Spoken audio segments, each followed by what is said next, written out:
তোমার হয়েও আমার উকিল লাগাবো। ঠিক আছে, আমি জানি ভালো করে ওর ভোট ফিরে আসলে আমাদের মিন্টু ভাইয়ের পক্ষে আসবে না, তৃণমূলের পক্ষেই যাবে। তারপরেও বলছি, কটা আমার পক্ষে আসলো, কটা আমার বিপক্ষে গেল, ওটা হিসাব নিকাশ আমি কিন্তু করি না রাজনীতির ময়দানে। আমি মানুষের অধিকার ফিরিয়ে দিতে আসছি। তৃণমূলের লোকটাও যদি ভোট না দিতে পারে, তাহলে সে তার অধিকার থেকে বঞ্চিত হচ্ছে। তাই আমি অধিকারের লড়াই এসেছি। আমার কাছে কে হিন্দু, কে মুসলমান, কে দলিত, কে আদিবাসী, কে তৃণমূল, কে বিজেপি, কে সিপিএম, কে আছে, সেটা আমার মানদণ্ড নয়। আমার কাছে মানদণ্ড হচ্ছে সে তার অধিকার পাচ্ছে না বঞ্চিত হচ্ছে। তার অধিকার যদি না পায়, তার পাশে দাঁড়িয়ে আমি লড়াই করব। কারণ আপনাদের বলি, অনেক দৃষ্টান্ত দেখতে পাবেন যে রাজ্যের বিভিন্ন প্রান্তে কোন দলিতের উপরে অত্যাচার হয়েছে, আদিবাসীর উপরে অত্যাচার হয়েছে, মুসলমানের উপরে অত্যাচার হয়েছে।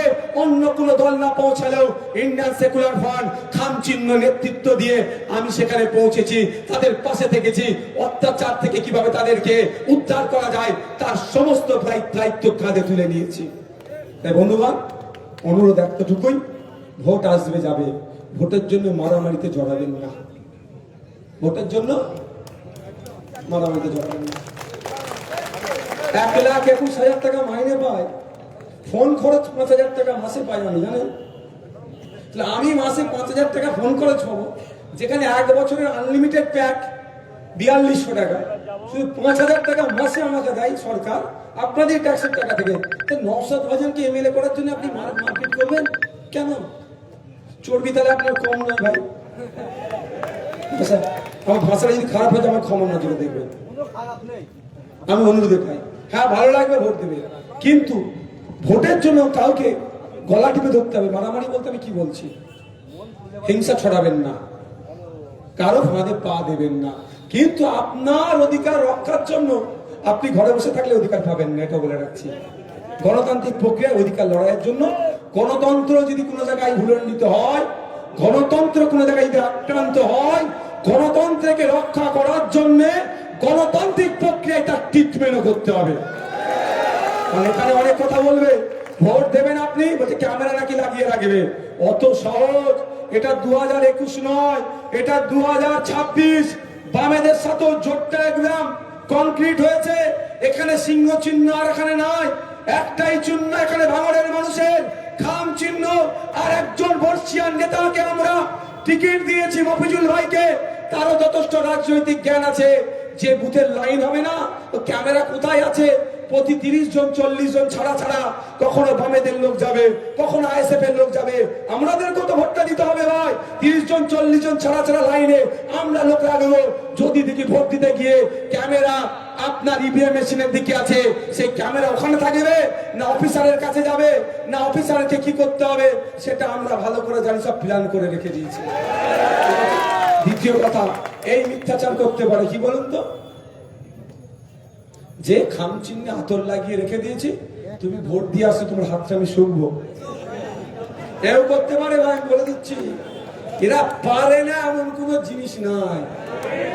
কথায় আছে না, লোহা শুধু খেতে পারে না, শক্ত বলে চিবোতে পারে না, এটাও ভুল কথা। আর দ্বিতীয়টা বলবো না ভাই, দুর্গন্ধের ব্যাপারটা বলবো না, কিন্তু কিন্তু আমি বলছি না, এটা দুটোই পারে, এটা দুটোই পারে।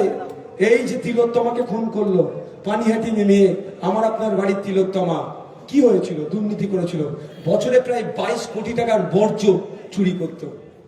ওইটাই একই হয়ে যাচ্ছে, দুর্গন্ধিত ভাই। আর লোহায়রা চুরি করেনি, বলবো কাঁচরা পড়ার গল্প, সব পারে এরা।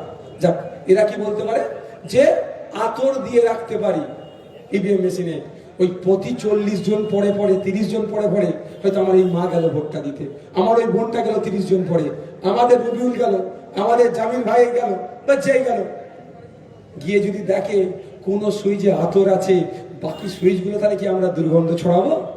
হ্যাঁ, পুরো নোটা পর্যন্ত আমরা আতর দিয়ে দেবো। যদি মানে কোন সুইচে সেন্ট আছে, একটা সুইচে যদি থাকে, বাকি কোন সুইচ ঠিক থাকবে, সব মানে কি বলে গো, সুগন্ধময় হয়ে যাবে একদম, আতর আতর সেন্ট সেন্ট, পুরো ফুলিং স্টেশনে পুরো আতরে ভর্তি করে দেবো আমরা। বুঝতে পারছো কি বলছি? সেই প্রিপারেশন নিয়ে নেমেছি আমরা। এই লড়াই আগামী দিন মাথা তুলে বাঁচার লড়াই। এ লড়াই দলিত হিসাবে বেঁচে থাকতে পারবো না লাঞ্ছিত হব, সেটা ডিসাইডের লড়াই। এ লড়াই আদিবাসী হয়ে জন্মানো আমার পাপ না আদিবাসী হয়ে আমি আদিম সব থেকে পুরাতন নাগরিক মাথা তুলে থাকবো, সে লড়াই। এ লড়াই আমি মুসলমান দ্বিতীয় শ্রেণীর নাগরিক হব না মাথা তুলে বাঁচবো স্বাধীনতা সংগ্রামের অবদান থেকে আজ পর্যন্ত। এর লড়াই, এর লড়াই সরকারি কর্মচারীদের হকের দিয়ে সুপ্রিম কোর্ট দেওয়ার পরেও দিচ্ছে না, তাদের হকের দিয়ে ফিরিয়ে বুঝিয়ে দেওয়ার লড়াই। এ লড়াই আপনার আমার বেঁচে থাকার লড়াই। এ লড়াই আপনার আমার বাড়ির ছেলে মেয়েগুলোর ভবিষ্যৎ সুরক্ষিত করার লড়াই। সুতরাং এই লড়াইয়ে আমাদেরকে জিততে হবে, জিততে হবে, জিততেই হবে। সকলে ভালো থাকবে, ধন্যবাদ আপনাদের। এখানে একটা জয়নিং আছে আমাদের আইএসএফ এর ছায়াতলে, আইএসএফ এর ছায়াতলে। আচ্ছা একে কে আমি মাইকটা তুলে দিচ্ছি, যারা পরিচালনা করছিলেন তাদের হাতে।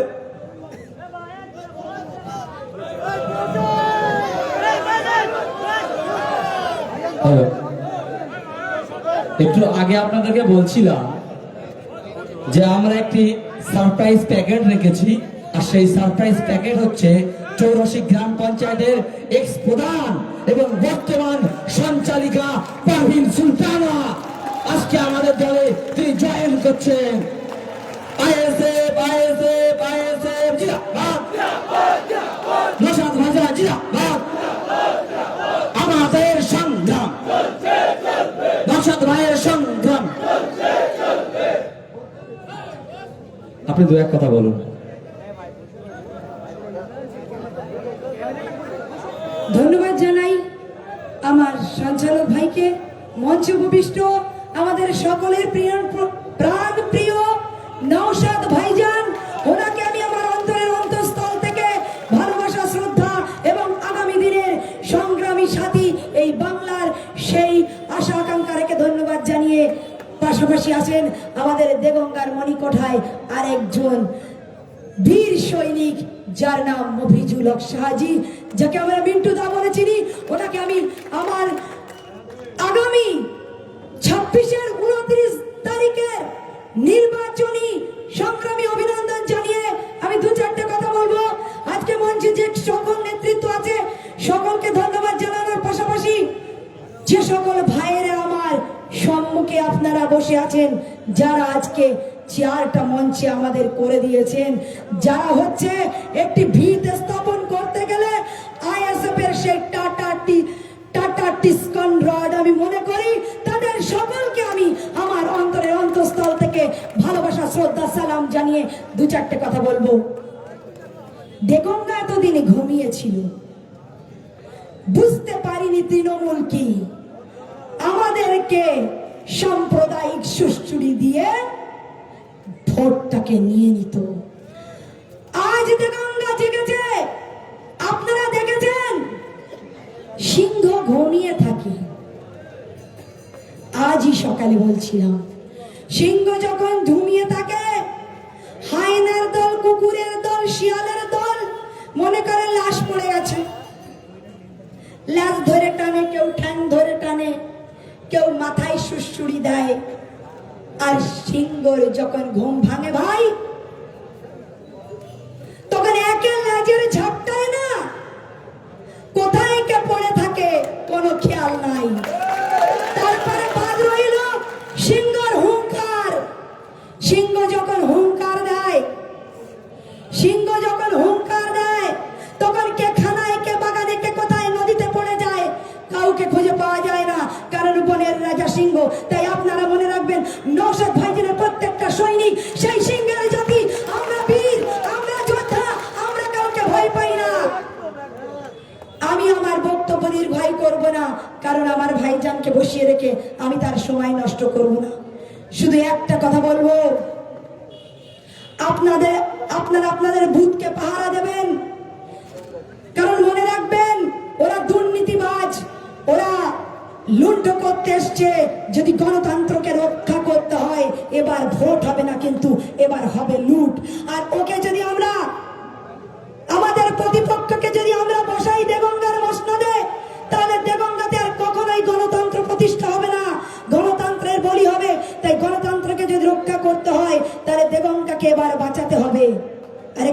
বলছি। আমি আজ আপনাদের মঞ্চে এসেছি অনেক নিপীড়ন সহ্য করে, অনেক যন্ত্রণা দগ্ধ ভুলে আজকে এসেছি। ওরা 22 তারিখ থেকে আমার স্বামীর উপর প্রচন্ড অত্যাচার করছে। সে একজন সিভিক পুলিশ, তার আর স্ত্রী আমি পারভিন সুলতানা একজন রাজনীতি করা ছোট্ট ছোট্ট পায়ে গুটি গুটি পায়ে এগিয়ে যাওয়া মানুষের পাশে থাকা একটি মেয়ে। তারই অপরাধের জন্য তাকে আজ জর্জরিত করছে। কারণ আমি বলেছিলাম এবার নির্বাচনটা আমি লড়বো না, তৃণমূল প্রতীক চিহ্নে ভোট চাইবো না। কারণ তৃণমূল প্রতীক চিহ্নে যাকে দেওয়া হয়েছে সে আর যাই হোক একটি গুন্ডা, মাস্তান, তোলাবাজ, তার হয়ে ভোট প্রচার করতে পারবো না। দেগঙ্গাবাসীর জন্য আমাকে এবার থেমে যেতে হবে। এই অপরাধে আমার স্বামী 22 তারিখ থেকে বাংলার পুলিশকে, একটু আগে আমার ভাই নওশাদ ভাইজান বলেছেন ঘন্টা বানিয়েছে যারা, তারা তাদের উপর প্রেসার ক্রিয়েট করে আমার স্বামীর উপর অত্যাচার করা হচ্ছে। গতকালকে তাকে হসপিটালাইজ গত পরশুদিন করা হয়েছিল। কালকে সেখান থেকে আমি বন্ডে ডিসচার্জ নিয়ে যখন বাড়ি ফিরছি তাকে দোলতলাতে ক্লোজ করা হয়েছে, সেখানে পৌঁছে দিয়ে যেতে বলা হয়েছিল এবং আমাকে সেখানে পৌঁছানোর পর বলা হয়েছিল তুমি বাড়ি যাও, একে 7টার পর মেজার আসবে, তারপর ভাববে কি করবে। আমি বলেছিলাম যদি চাকরি ওর ভাগ্যে থাকে করবে, কিন্তু যে স্বামীকে আমি আজ বন্ড দিয়ে নিয়ে যাচ্ছি সেই স্বামীকে এখানে ছেড়ে যাব না। প্রয়োজনে দেবঙ্গায় গিয়ে ভিক্ষা করব, কিন্তু আমার স্বামীকে ছেড়ে যাব না। স্বামীকে আজ আমার পথ থাকবে কিনা আমি জানি না, আমার স্বামীর চাকরি থাকবে কিনা জানি না, তবে এইটুকু জানি আমি আজ থেকে আইএসএফ এর একজন গুটি গুটি পায়ে হাঁটা কর্মী হয়ে গেলাম, আপনাদের সাথী হয়ে গেলাম। আপনারা আমাকে দোয়া করবেন। আর একটু 30 সেকেন্ড প্লিজ। মনে পড়ছে নচিকেতার একটা গান আছে, মনে পড়ে আপনাদের? নচিকেতা গানের মধ্যে কি বলেছিল?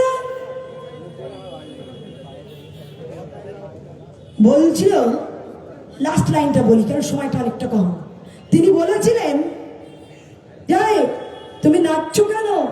তোমার যে পল্টুদা জিতে গেছে। আরে তুমি নাচছো কেন? বলে নান্টুদা হেরে গেছে। বলে তা তুমি নাচছো কেন? বলে পল্টুদা চোর ছিল। বলে তা তুমি নাচছো কেন? বলে নান্টুদা আরো বড় চোর ছিল। তাহলে তা তুমি নাচছো কেন? বলছে অভ্যেসে মাইরি। তো আমি দেগঙ্গার মানুষের কাছে অনুরোধ করবো আপনারা দয়া করে এই অভ্যেসে নাচবেন না। আপনারা গণতন্ত্র প্রতিষ্ঠা করতে দিন। আর আপনাদের পাশে আজকে যে আছে নওশাদ ভাইজান, যিনি আর কিছু নন, তিনি হলেন কোহিনুর মণি। আর কোহিনুর মণির পাশে আমরা আরেক ভাইকে পাঠাচ্ছি, তিনি হচ্ছেন কাঁচের ভিতরে থাকা আরেকটি ছোট্ট হিরে। আর যিনি প্রতিপক্ষ দাঁড়িয়েছেন তিনি হলেন সেই কাঁচ। তা আপনারা কাকে বাঁচবেন? আগামী 29 তারিখে বেছে নেবেন কাঁচকে না হীরাকে না কোহিনুর মণিকে। নিশ্চয়ই আমি জানি সুবুদ্ধি সম্পূর্ণ মানুষ। আমার শব্দ যন্ত্র যতদূর যাচ্ছে এই বাংলার মানুষকে মনে করিয়ে দেবো আর জি করে আমরা ভুলিনি। আমরা দেগঙ্গা থেকে একটি এমএলএ কে পাঠিয়ে ঠিক এরকম করে সারা বাংলায় আইএসএফ সিপিএম জোট হয়ে যেখানে যেখানে এমএলএ আছে প্রত্যেকটা এমএলএ জয়ী করে আমরা বাংলার মসনদ দখল করব ইনশাআল্লাহ। সকলে ভালো থাকুন, সুস্থ থাকুন। আইএসএফ জিন্দাবাদ, সিপিআইএম জিন্দাবাদ, নওশাদ ভাইজান জিন্দাবাদ, মফিজুল হক সাহাজি জিন্দাবাদ। আমি আমার সংক্ষিপ্ত বক্তব্য শেষ করলাম। অসংখ্য ধন্যবাদ দিদিকে। এখন ভাইজানকে উত্তরীয় পরিয়ে সংবর্ধনা দেবেন আলিমউদ্দিন সর্দার, আলামিন সর্দার ভাই উত্তরীয় পড়া ভাইজানকে, এবং ব্যাস পরিয়ে সংবর্ধনা দেবেন কারিমুল ইসলাম, ব্যাস পরিয়ে সংবর্ধনা দেবেন কারিমুল ইসলাম। সেই সঙ্গে ভাইজানকে ফুলের বুকেট দিয়ে বরণ করবেন শফিকুল ইসলাম। তিনজনকে সামনে আসতে বলবো। আইএসএফ আইএসএফ আইএসএফ জিন্দাবাদ, নওশাদ ভাইজান জিন্দাবাদ, আইএসএফ জিন্দাবাদ, নওশাদ ভাইজান জিন্দাবাদ। ভাইজান তুমি আগিয়ে চলো, আমরা তোমার সঙ্গে আছি। ভাইজানের সংগ্রাম আমাদের সংগ্রাম, ভাইজানের সংগ্রাম, চোর মুক্তির সংগ্রাম, ঢাকা বাহিনীর বিরুদ্ধে সংগ্রাম।